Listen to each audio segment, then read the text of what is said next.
Deep in the Cambodian jungle, legend speaks of a powerful empire and a lost city guarded by stone faces that never sleep. But what happened to this ancient civilization, and what tragedy erased nearly 2 million lives in just 4 years? Welcome to Nations of the World, where we journey through every country on Earth, one story at a time. Today, the Kingdom of Cambodia. Stay with us until the end for a quiz, a reveal from our Samoa episode, and stories you've never heard before. Like, subscribe, and let's dive in. Cambodia is nestled in Southeast Asia, bordered by Thailand, Laos, and Vietnam, with a sparkling coast along the Gulf of Thailand. It spans about 181,000 square kilometers, or around 70,000 square miles, and is home to over 17 million people. At its heart is the capital, Phnom Penh, where the Mekong River winds past golden pagodas and colonial boulevards. Now let's journey through Cambodia's iconic landmarks, not just as locations, but as living legends. First, there's Angkor Wat, a sprawling temple complex that rises from the jungle like a lost city.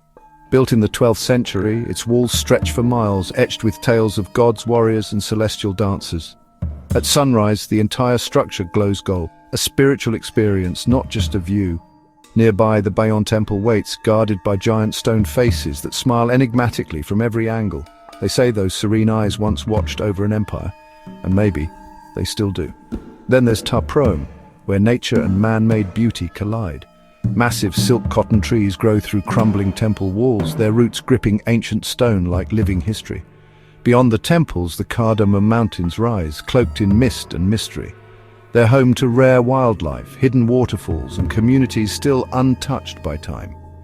In the south, Tonle Sap Lake breathes with the seasons. Its waters swell and retreat, giving life to floating villages and fishermen who've adapted to its rhythm for generations.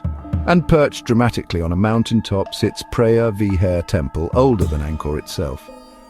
A stone sentinel watching the horizon from the edge of Cambodia. Even the coast tells stories.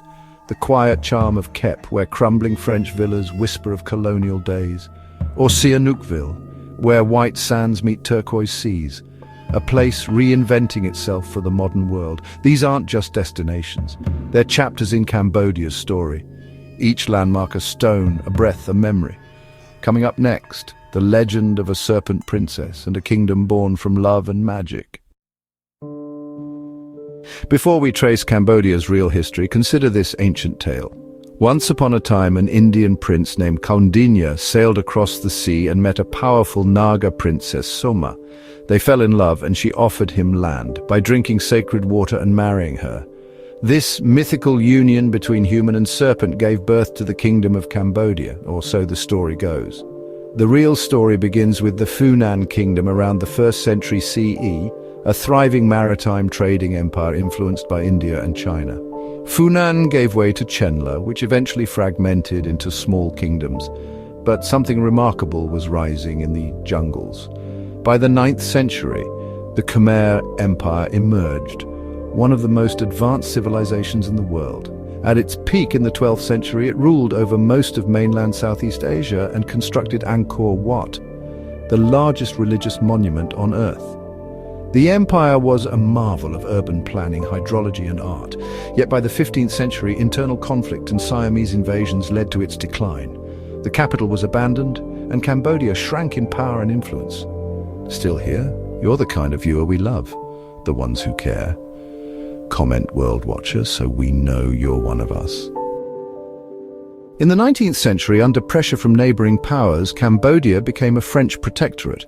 Colonial rule brought roads and schools, but also repression and cultural loss. During World War II, the Japanese occupied Cambodia. Shortly after, in 1953, Cambodia gained independence under King Norodom Sihanouk, but peace wouldn't last. In 1975, the communist Khmer Rouge took over under Pol Pot. What followed was one of the darkest chapters in human history. A brutal regime that led to the Cambodian genocide, killing nearly 2 million people in just 4 years through forced labor, starvation, and execution.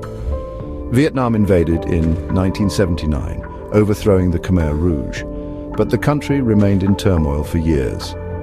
Only in the 1990s did Cambodia begin to rebuild, slowly, painfully, emerging as a democracy with a monarchy. Today, Cambodia is still healing. its ancient temples standing as both pride and remembrance. And the name? Cambodia comes from the Sanskrit Kambuja Desa, meaning land of Kambuja, named after the legendary sage prince Kambu, a symbolic forefather in Khmer mythology. While Prince Kondinya and Soma represent the founding of Cambodia's first kingdom, Kambu's name lives on in the nation itself. From ancient princes to powerful symbols, Cambodia's identity is woven through myth and monument, and nothing captures that better than its flag. Cambodia's flag features Angkor Wat, the only national flag in the world to showcase a building. The blue stands for liberty, cooperation and brotherhood. The red represents bravery and the nation's resilience, and the white temple symbolizes spiritual integrity and the soul of the Khmer people. The national flower is the rumdul, known for its gentle fragrance. Its blossoms are a favorite among poets and brides alike, and the national animal is the kupre, a rare wild ox believed to roam Cambodia's forests, though some say it may already be extinct. Right, let's dive into some amazing Cambodian stories. These old tales are a huge part of life here, and if you've been following our journey, you'll recognize the sacred snake spirits, the Naga. In Cambodia, their presence is just as powerful, and maybe even more deeply woven into the nation's soul. Legend has it they guard the land and the water. They're like a magical link between the sky, our earth, and a mysterious world down below. At the super-famous Angkor Wat temple, you'll find stairways with 7-headed Nagas on each side. They don't just guide your feet, they sort of magically lead you into special, holy places. These stories aren't just make-believe, you know, they're carved into the temple walls. You see them in their amazing dances, during special ceremonies, and even in the way people build their houses. It's all connected. Next chapter, from temples to textiles, how Cambodia is building a future from its past. Now, Cambodia has been making more money in the last few years, especially from making clothes, farming, and all the tourists visiting. Loads of people flock to see Angkor Wat, and that means tourism is really booming. Still, there are some tricky bits, things like poverty, not always having the best roads or buildings, and sometimes a bit of political worry can affect daily life. But, and this is the exciting part, young Cambodians are really keen on learning, getting into new gadgets and technology, and making good changes for their country. It's like there's a quiet, amazing change happening. One rice field, one solar panel, one brilliant idea at a time. The official language they speak is Khmer, and guess what? It's one of the oldest languages in Southeast Asia. The writing looks so beautiful and fancy, and some of its words sound a bit like really old languages called Sanskrit and Pali. The main religion for almost everyone, that's more than 95 out of every 100 people, is Theravada Buddhism. You'll see lovely temples called pagodas in nearly every village. And early in the morning, monks in bright orange robes walk barefoot through the streets, quietly collecting food. Religion there isn't just something to believe in. It's really woven into the way life happens every day. Quiz time. Which of these temples is older than Angkor Wat? Is it Taprom, Preah Vihear, or Bayon Temple? Pop your answer in the comments down below and we'll tell you who got it right next week. And remember last week's brain teaser? We asked, which Samoan island is the biggest? Upolu, Savaii, or Tutuila? The answer is Savaii. It's the biggest and highest island in Samoa. Well done if you got that one. So, which country should we go exploring in next? Comment below and let us know. Next Sunday, we'll sail to a Pacific kingdom where the royal family still rules and pigs once decided wars. Until next Sunday, stay curious and keep exploring the nations of the world with us.